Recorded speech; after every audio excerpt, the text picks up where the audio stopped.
Thank you so much to Ritual for sponsoring this video. Welcome back to my channel.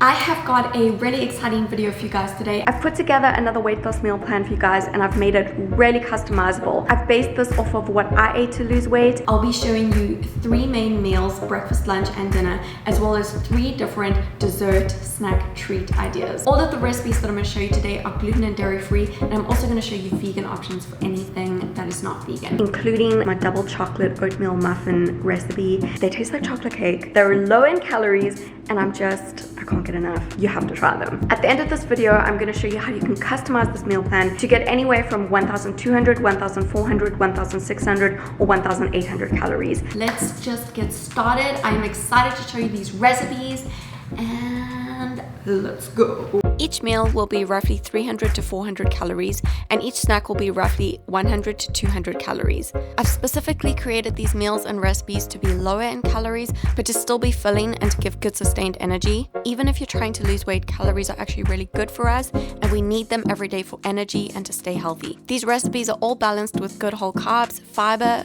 good protein, and healthy fats. I'll be using everyday simple ingredients, and I'll show you step by step how you can easily make everything. This is an easy, high-protein smoothie that honestly tastes more like a milkshake, but it's dairy-free and it's vegan. First, I'm adding 1 cup of unsweetened almond milk to my blender. If you're running low on almond milk, you can use half a cup of almond milk and half a cup of water. Then you can use 1 scoop of vanilla protein powder. I've been using this Ritual one. It's vegan. It's about 115 calories for 30 grams. It has a really nice subtle taste, which I love in a protein powder. Then I add 1 medjool date, 1 tablespoon of peanut butter, I use an unsweetened one, and 1 cup of ice. I like it with lots of ice. You might need slightly more water to blend it, like 1/8 of a cup. If you've got a fancy blender, you might not need this, but I throw it in there, blend it up, and it's just under 300 calories for the smoothie. Oh my gosh, it is so creamy. It tastes like peanut brittle, actually, a little bit, but like in a good way. Adding protein to your diet is really important, whether you're trying to lose weight, get into better shape, or just trying to get healthier, stay healthy. It can help to keep you fuller for longer. It can help to build lean muscle. It can help to support bone health. So sometimes I have my scoop of Ritual protein powder in the smoothie, or I'll just have it in the shaker with some water, and I love adding a lot of ice with it too. I eat mostly a plant-based diet, and sometimes I do struggle to get enough vegan protein in my diet. I've been using Ritual Essential Protein 18+, which contains 20 grams of vegan pea protein and all 9 essential amino acids. It's also soy-free, gluten-free, dairy-free, and formulated with non-GMO ingredients. And what's really great is that essential protein is available in daily formulas for those 18+, 50+, and for pregnancy and postpartum. Get a massive 20% off your first month by going to ritual.com/LJS20 and using code LJS20 at checkout. I'll link that below for you guys in the description box. If you're only going to try one of my recipes, try this one. They taste like chocolate cake. They're gluten-free, they're dairy-free, they're soy-free, there's a vegan alternative. I tried so many different combinations and quantities of ingredients to get this recipe exactly how I wanted it. To start, I'm cracking 2 eggs into a bowl. You can whisk them together with a fork, and as a plant-based alternative, you can mix 2 tablespoons of chia seeds together with 6 tablespoons of water to make chia eggs. Just let the chia seeds soak for about 5 minutes, and then you can add them to the rest of the ingredients before baking. So set that aside for now. Then you can add 2 cups of dry rolled oats to a blender and blend it up to make an oat flour. It's really easy. Alternatively, you can just measure out the same amount of oat flour. Then I'm melting some coconut oil by adding some into a bowl and heating it in the microwave. It melts really easily, so you don't need to put it in there for long. I usually use a lower power setting on the microwave. And when it's melted, I measure out 1/3 of a cup of the oil and add it to the bowl with the eggs and mix that together, or you can mix it together with the soaked chia seeds. Then I'm measuring out 1.5 cups of unsweetened applesauce. You can use store-bought, or you can make your own by cooking some apple on the stove and then blending it in a blender. Then I'm adding 1/4 cup of almond butter. You can use any nut butter that you like. I use unsweetened, but keep in mind that peanut butter has quite a strong taste, so it will make the muffins taste a bit like peanut butter chocolate. Then I'm adding 1/4 cup of maple syrup. You can use any syrup that you like. I like using real maple syrup. Then I'm adding 1/3 of a cup of coconut sugar. You can use any granulated sugar. Then I'm adding 1 teaspoon of vanilla extract, 1 teaspoon of baking powder, 1 teaspoon of baking soda, and a small pinch of salt. You can mix all of that up, and then for the main ingredient, the star of the show, I'm adding 1/2 cup of cocoa powder, and then the other star of the show, the blended oats or oat flour.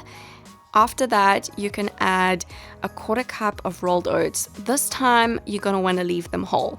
Throw them in there. It's a very important detail for the texture. And then 1/3 of a cup of dark chocolate chips. I use Lily's dark chocolate chips. You can use whichever ones you like. And mix that up again, and they are ready to go. You can either grease 2 muffin trays with some additional coconut oil, or you can line the trays with some muffin papers. You can add like a heaped tablespoon amount of batter at a time to fill each muffin mold or paper, and then you can add the filled muffin trays to an oven that's been preheated to about 360 degrees Fahrenheit or 180 degrees Celsius, and bake that for about 20 minutes, always needed. So you can check the muffins after about 15 minutes, and then every 3 to 5 minutes after that, and you'll know that they are ready when you can pierce them with a sharp knife and the knife comes out mostly clean. I like to remove the muffins from the trays right away and place them on a cooling grid. Store them in an airtight container, and whatever you're not going to eat within the first 3 days, you can keep in the fridge. If you make about 26 to 28 muffins with the batter, each muffin will be about 100 calories. If you make 24, they will still be close enough to round off to 100 at 120 calories each. They're perfect for a snack, a healthier treat or dessert. I love to have them for breakfast. I'll have 3 for breakfast and just 1 or 2 for a snack or treat. 2 muffins will be a perfect 200 calorie snack. And you can top them with a teaspoon of nut butter, or even have a few fresh raspberries or strawberries on the side. This recipe is actually from my ebook, Just Breakfast, and I'm also putting it on my blog for you. I will link those below for you. For lunch, we are making a really easy salad, and I'm going to show you how you can meal prep the 2 main ingredients. Then you can just throw everything together quickly. I'll give you some ideas for different flavor combinations. So to start, I am preparing some eggs. I'm adding 4 eggs to a small pot filled with some hot water. This is for 2 servings, so you're going to use 2 eggs per serving. I get them to a boil on the stove, and then I time them for about 7 to 8 minutes, and then I remove them from the stove and get them out of the pot. For a vegan option, you can use 1/2 cup of cooked chickpeas instead of 2 eggs. Just drain and rinse some chickpeas from a can and set them aside to use in the salad. Next, I'm chopping up 1 onion. So you're going to use 1/2 an onion per serving, and I'm adding that to a pan with some cooking oil spray. I really like to get the onion a little bit brown and caramelized. This will add so much flavor to the salad. It's really a key ingredient for me. You can add a little bit of water here and there as you're trying to cook them and get them a little bit brown so that they don't burn.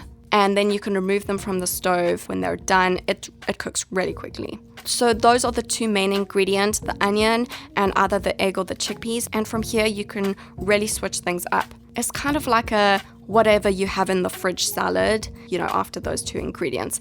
I'll tell you some combinations that I like to have. I'll either use 1 medium apple, or 1/4 to 1/3 of a cucumber, or 1/3 to 1/2 of a bell pepper. I like the red bell pepper. The apple will add some healthy carbs to the meal and give you a boost of energy. The cucumber and the red bell pepper are both really great low carb and low calorie options. They've all got lots of antioxidants. They've all got a lot of fiber in them. I love adding olives. I use about 8 Kalamata olives per salad. It adds a lot of flavor, and it really goes great with the onion and the egg or the chickpeas. When the eggs are done, I remove the shell, roughly chop them up, add them in. You can add the chickpeas in now if you did the vegan option, and then I add 1/2 of the onion to each bowl. You can also use raw onion instead if you like that, and then you don't even have to cook it. And if you've got the egg and onion pre-prepped in the fridge, all cooked and ready to go, this salad is so quick to make. And the leaves are obviously the base of the salad, so this is important. You can add as much as you like. I actually find that I prefer less leaves for the salad. Less is more. And then I love to add olive oil. You can add anywhere from 1 teaspoon to 1 tablespoon of olive oil, however much you like. The calories I've calculated for the salad include 1 teaspoon of oil per serving. Then I go crazy with the lime juice on this. I use about half a lime per salad and then add a bit of salt and pepper, toss it up. And the egg or the chickpeas do add a bit of creaminess to the salad when you toss them all in really well. And with my rough calculations, the salad will be about 400 calories if you use the apple and just over 300 calories if you use the bell pepper or the cucumber. So try some different combinations with the egg, the onion, and the olives and see what you like. I do find, you can either go crazy, add everything in, whatever you have in your fridge, and then see what you like, or you can just, play it a little bit more safe, either use the apple, the cucumber, or the bell pepper. This is a bit of a cheeky little snack or treat. It's low in calories, it's gluten-free, it's dairy-free, it's all the rest. I just really think that you guys are gonna love them. I like to use these rice paper wraps. You can get them in a really big pack. And all you have to do is dip them into a little bit of water for a few seconds and they get really sticky and then they're ready to work with. So you could just place it down on a plate or a cutting board and you can add some fillings.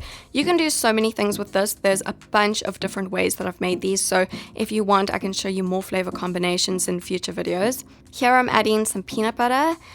You can add anywhere from 1 teaspoon to 1 tablespoon, up to you, and about 1 teaspoon of maple syrup. And then you can fold the wrap in half and then fold it in half again. And they're really sticky, so don't let one wrap touch another one or else they'll just stick together. Then you can heat a pan on high on the stove until it's nice and hot. I'm adding some cooking oil spray. Sometimes I also use coconut oil, that actually gives it a really nice flavor. And then I add the rice paper triangles into the pan and cook them on high for about 2 minutes aside. They get really crispy. It's so good, the crispy edges.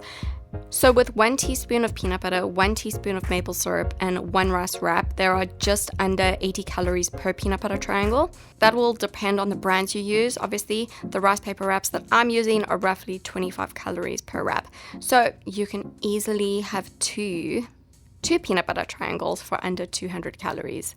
Yeah, they're really yummy.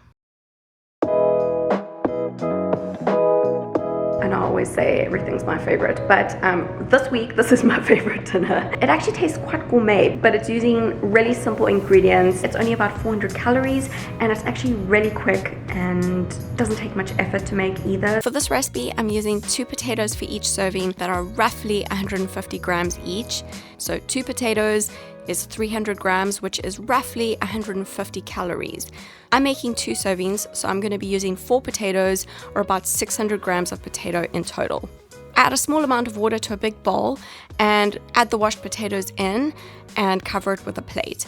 I cook them in the microwave for about 10 minutes on high. This really speeds up the baking time in the oven and gets the inside of the potato nice and soft. The little bit of water in the bowl is just to create steam to cook the potatoes in the microwave.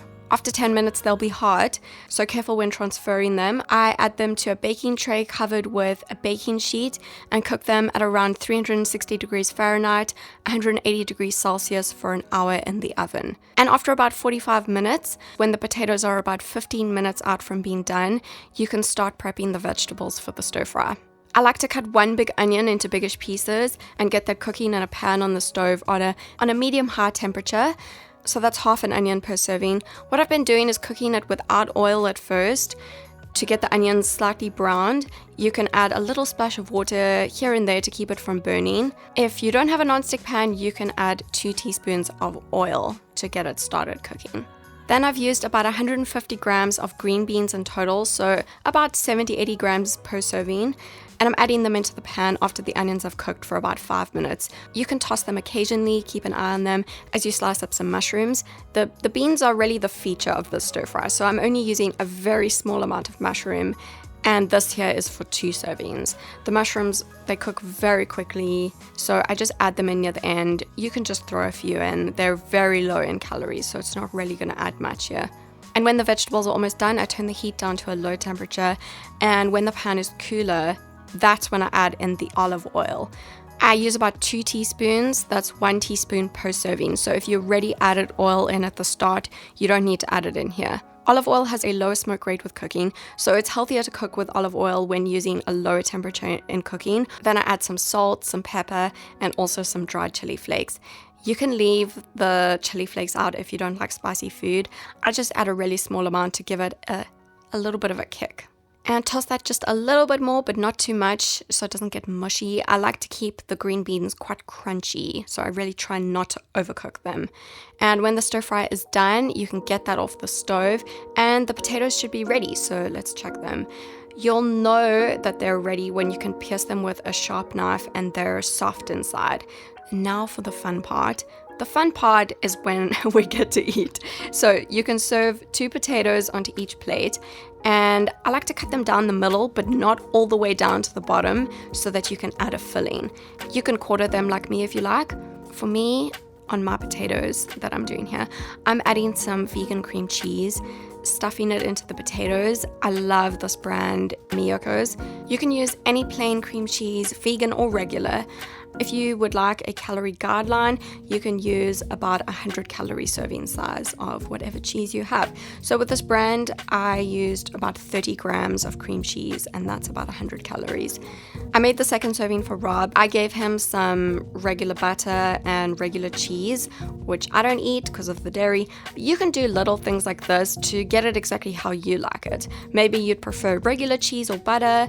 You can use a 100 calorie serving of any butter or cheese or cream cheese, whatever you like, to get the same calorie amount. I just sprinkled a little bit of black pepper on top of that to keep it simple, and then you can serve out the stir fry. I serve the stir fry next to the potato, on top of the potato, just get it everywhere.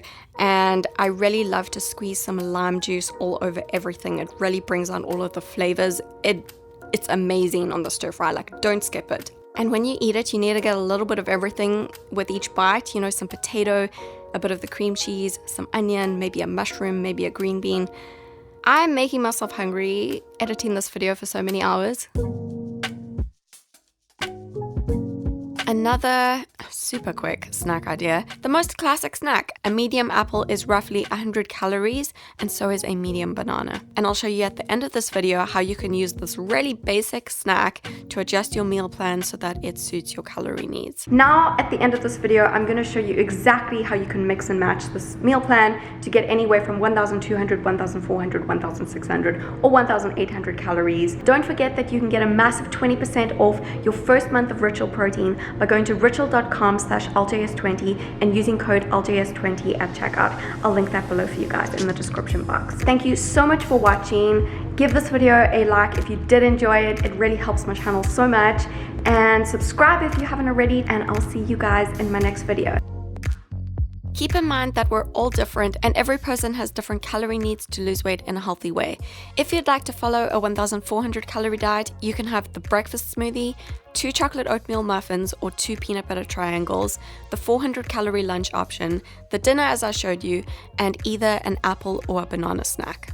For a 1,200 calorie diet, you can have the breakfast, 2 muffins or 2 peanut butter triangles, the 300 calorie lunch option, and the dinner as I showed you.